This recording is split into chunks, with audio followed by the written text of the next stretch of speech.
नमस्कार, जय जय सिया राम। अनुरागी जीवन के इस नए अध्याय में हम आपका पुनः स्वागत करते हैं। आज एक बहुप्रतीक्षित विषय पर हम चर्चा आरंभ करने जा रहे हैं। विषय है स्वाध्याय।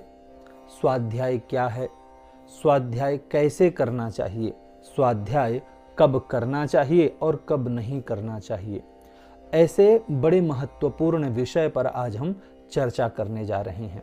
चर्चा को आरंभ करने से पूर्व हम आपसे निवेदन करते हैं कि अगर आप हमारे इस चैनल पर पहली बार आए हैं तो चैनल को सब्सक्राइब अवश्य कीजिए, क्योंकि इसी तरह की दिव्याति दिव्य जानकारी हम आपके लिए इस चैनल पर लाते रहते हैं। अब आते हैं मुख्य विषय पर, स्वाध्याय पर। स्वाध्याय है क्या? अगर हम इस शब्द का संधि विच्छेद करें तो हमें नाम से ही अर्थ स्पष्ट हो जाएगा। स्व अध्याय अर्थात जब हम किसी ग्रंथ का स्वयं से ही अध्ययन करते हैं तब उस क्रिया को हम स्वाध्याय कहते हैं। अब जानते हैं हम कि स्वाध्याय कैसे करना चाहिए। तो हम एक ग्रंथ का आधार लेते हैं। यह छोटा सा ग्रंथ है, उपचारमीमांसा। इस ग्रंथ को हम जब स्वयं से पढ़ना आरंभ करेंगे तो उसे ही हम स्वाध्याय करेंगे। स्वाध्याय करते समय कुछ बातों का ध्यान रखें। पहले कि इस ग्रंथ का नाम यही क्यों रखा गया है, उपचार मीमांसा।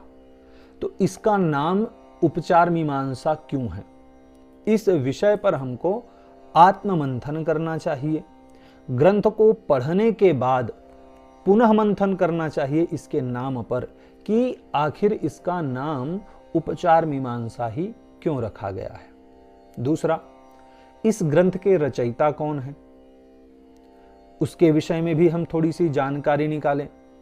इस ग्रंथ के ग्रंथाकार ने कौन कौन से अन्य ग्रंथों की रचना की है, इस ग्रंथ की रचना किस काल में हुई है, इस ग्रंथ को रचना करने के पीछे का उद्देश्य क्या है, क्या इस नाम के और ग्रंथ हैं कि नहीं हैं, क्या इस ग्रंथ पर कोई टीका उपलब्ध है।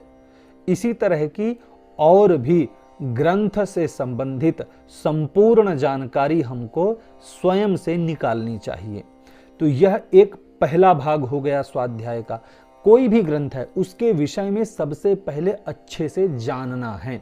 जब तक जानेंगे नहीं, आप सिर्फ उठा करके ग्रंथ को पढ़ने लगें, उसका अध्ययन करने लगें, ऐसा नहीं। उसके विषय में सब कुछ अच्छी तरह से आपको जानना चाहिए। इसके पश्चात ग्रंथ का आद्योपांत पारायण करना चाहिए। अब यह जो ग्रंथ है शुरू से लेकर के अंतिम तक इस ग्रंथ को पहले तो पढ़ना चाहिए। एक बार ग्रंथ को पढ़ लीजिए। इस ग्रंथ का तो केवल हम आधार ले रहे हैं।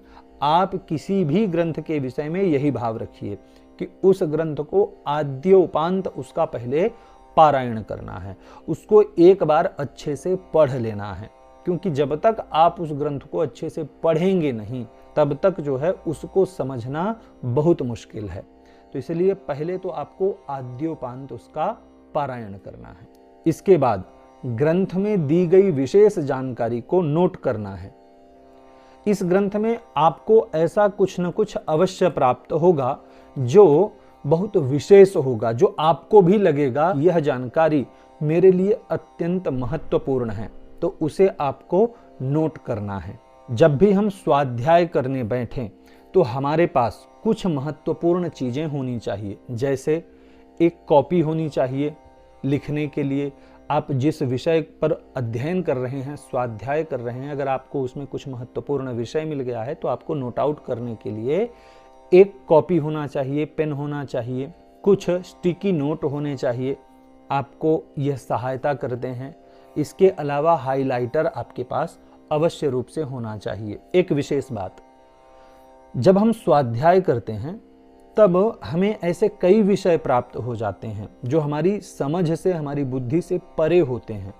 कई ऐसे शब्द हो जाते हैं जो हमें जल्दी समझ में नहीं आते। तो हमें क्या करना चाहिए, पहले प्रयास स्वयं से करना चाहिए।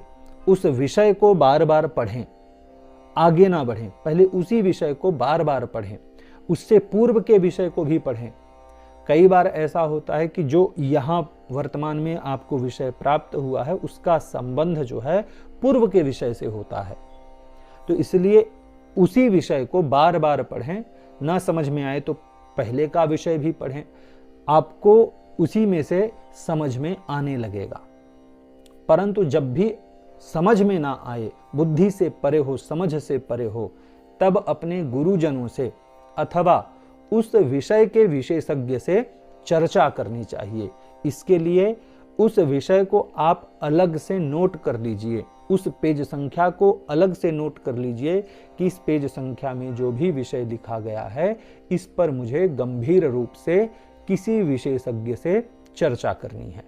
इसके अलावा स्वाध्याय को लेकर एक महत्वपूर्ण जानकारी है, और वह यह है कि सायंकाल संध्या के समय स्वाध्याय नहीं करना चाहिए।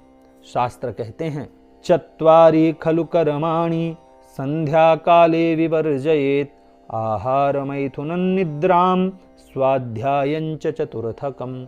हमें जो है आहार, निद्रा, मैथुन और स्वाध्याय, इनका संध्या के समय जो है परित्याग करना चाहिए। तो संध्या के समय कभी भी स्वाध्याय नहीं करना चाहिए। क्यों नहीं करना चाहिए? आहाराज्जायते व्याधि क्रूर गर्भश्च मैथुने, निद्राश्रियो निवर्तन्ते स्वाध्याये मरणं ध्रुवम।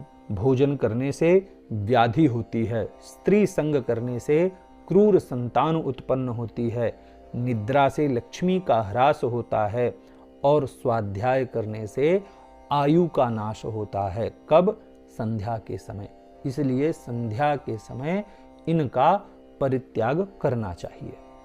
आशा करते हैं कि स्वाध्याय से संबंधित यह जानकारी आपको पसंद आई होगी।